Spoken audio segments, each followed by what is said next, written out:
If you're a fan of spicy rice dishes, you have to try jollof rice. Jollof rice is an African dish with rice that's simmered in a puree of tomatoes with spicy peppers, Scotch bonnet peppers, and curry powder. And it's absolutely delicious, nice and spicy. I think you're gonna love it. So let me show you how to make it.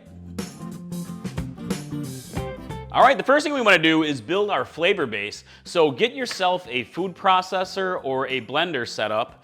And here I have about 4 good-sized Roma tomatoes that I just did a rough chop on into the blender.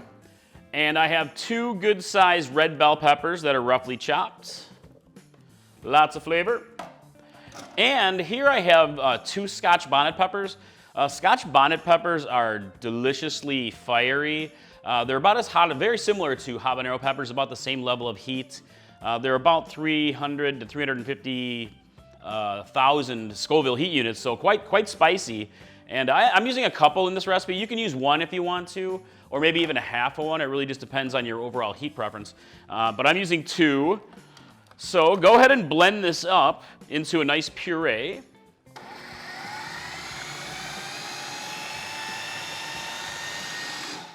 All right, like so. Look at that.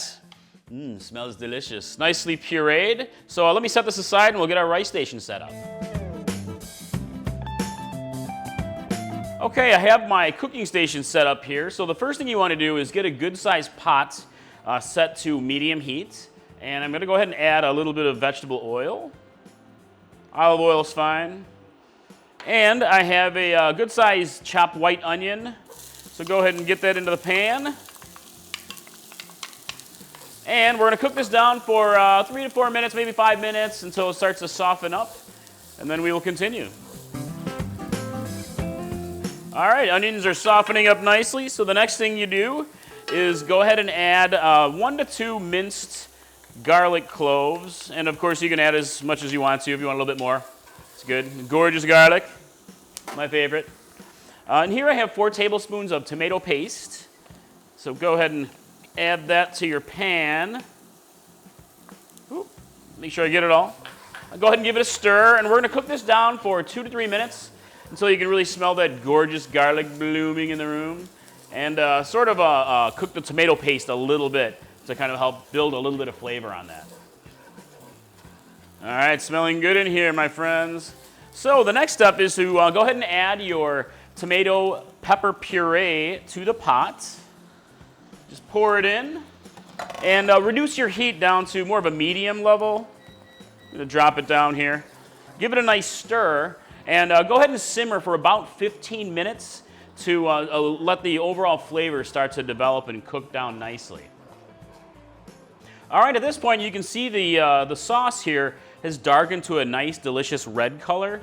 So we'll go ahead and move on. So the next step here is to add 2½ cups of chicken stock.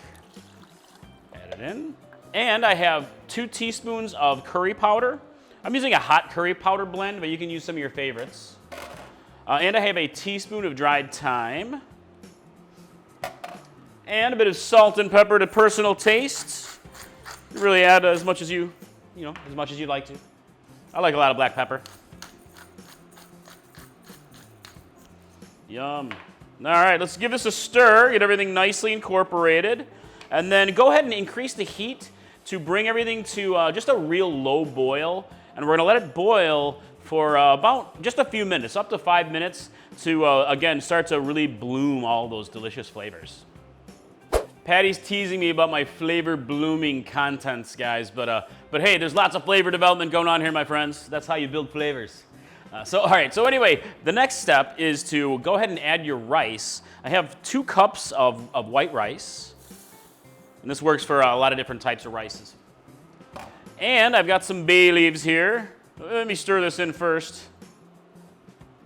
Get your rice nicely stirred. Then I'm going to go ahead and add bay leaves. I've got 3 bay leaves. Recipe calls for 2. I like to add 3 or 2. Just add some bay leaves. And reduce your heat. Get it down to a simmer. And we're going to go ahead and cover it. And you're going to simmer your rice covered for about 20 minutes or so. Check it at 15 to see if the rice is done yet or not. It could take longer. And if you need to add a little bit more liquid, if it starts to look like it's drying out, just add a little bit more chicken stock, like maybe a 1/4 cup at a time, or even a little bit of water will help. So, all right, let's check this after about 20 minutes or so. All right, let's take a look. Oh yes, I gave it a stir.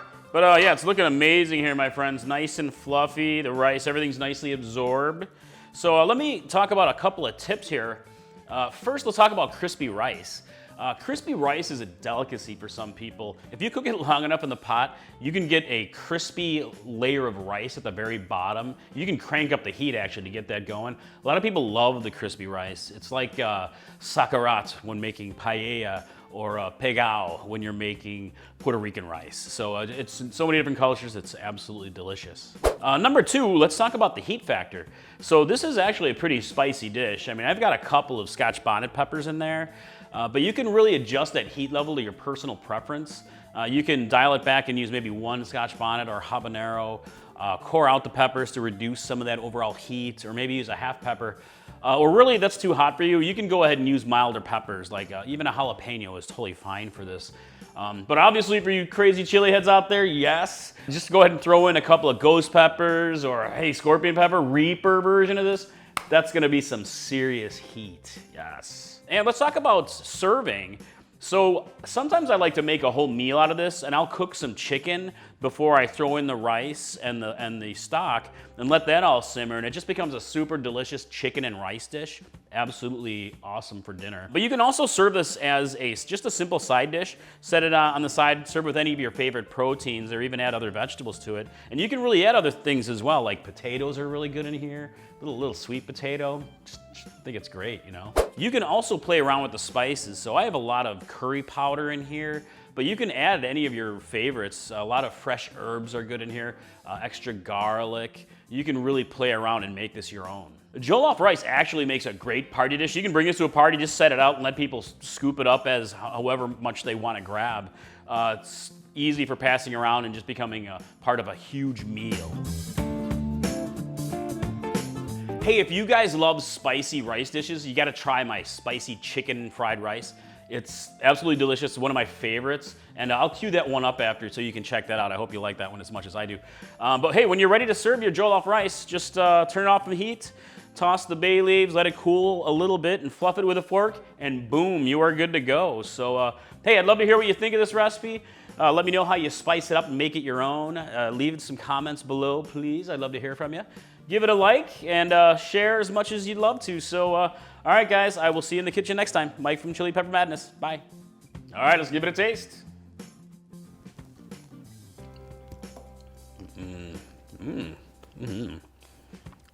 Nice spicy level to it.